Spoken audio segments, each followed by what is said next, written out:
ফটোত থকা মহিলাগৰাকীৰ নাম বৰষা বৰা, পুৰুষজন পাপলু নাগ। বৰষা বৰা নামৰ এই বিতৰ্কিত মহিলাগৰাকীৰ সৈতে এইখন ফটোত থকা সকল হ'ল নুমলীগড় শোধনাগাৰৰ একাংশ শীৰ্ষ পদবীধাৰী বিষয়া।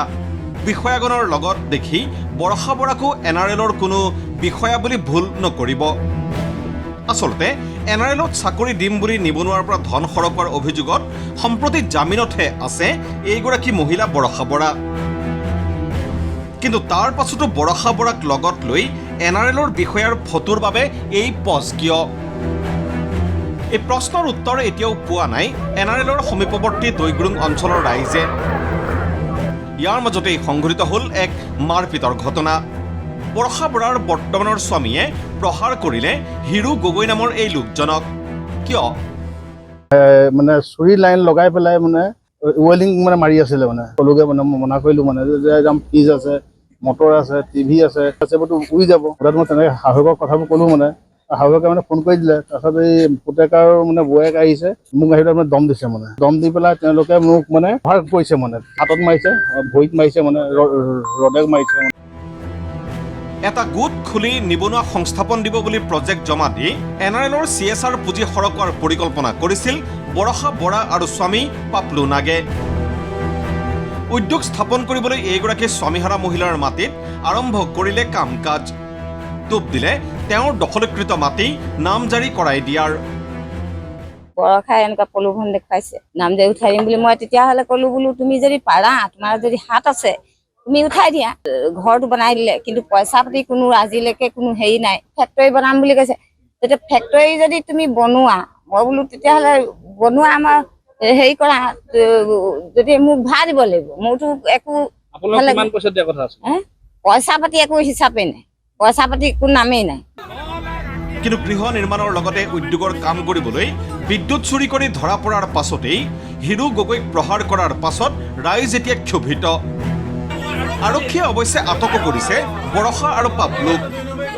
নিজ মুখে কৈছে যে মই কাকো কেয়াৰ নকৰোঁ, চব মোৰ হাতৰ মুঠিত। আৰু নুমলীগড় শোধনাগাৰক বিশেষকৈ মহিলা সমিতিৰ তৰফৰ পৰা এটা অনুৰোধ জনাইছিলোঁ ছাৰসকলক। সমিতিৰ এটা গৃহ আমি তেখেতসকলক আবেদন জনাইছিলোঁ। বহুত বছৰ ধৰি আমি সেইটো, কিন্তু তেখেতসকলে একো গুৰুত্ব নিদিলে বা আজিলৈকে আমাক তেনেকুৱা কোনো সঁহাৰি নজনালে। তেনেস্থলত এনে কোটিটকীয়া কি দেখি তেখেতক প্ৰজেক্টটো দিলে বা তেওঁক এই ধৰণে আনিছে, সেইখিনি আমাক আচলতে শোধনাগাৰৰ বিষয়াই যদি আমাক জনায়, আমি আচলতে সুখী হ'ম।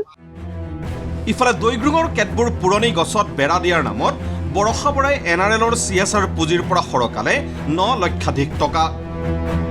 ৰাইজৰ প্ৰশ্ন, স্থানীয় ৰাইজৰ CSR পুঁজি বিচাৰি গৈ গৈ চেণ্ডেল ক্ষয় যায়, তথাপি নাপায়।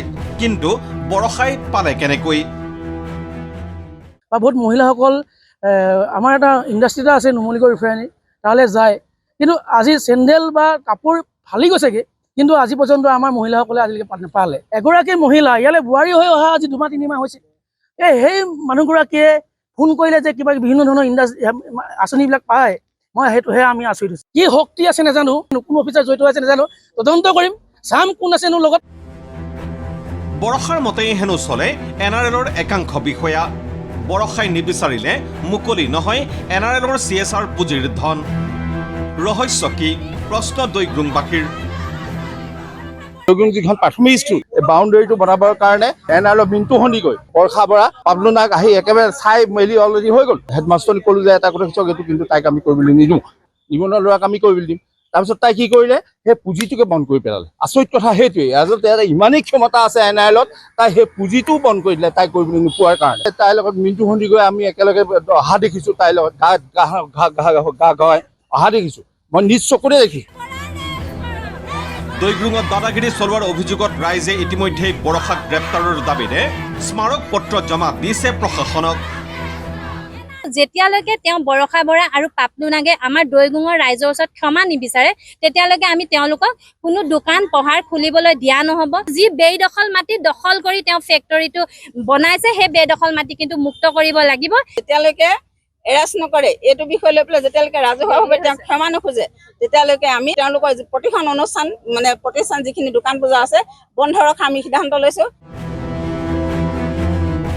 নুমলীগড়ৰ পৰা জানমণি দত্তৰ ৰিপৰ্ট, ND24।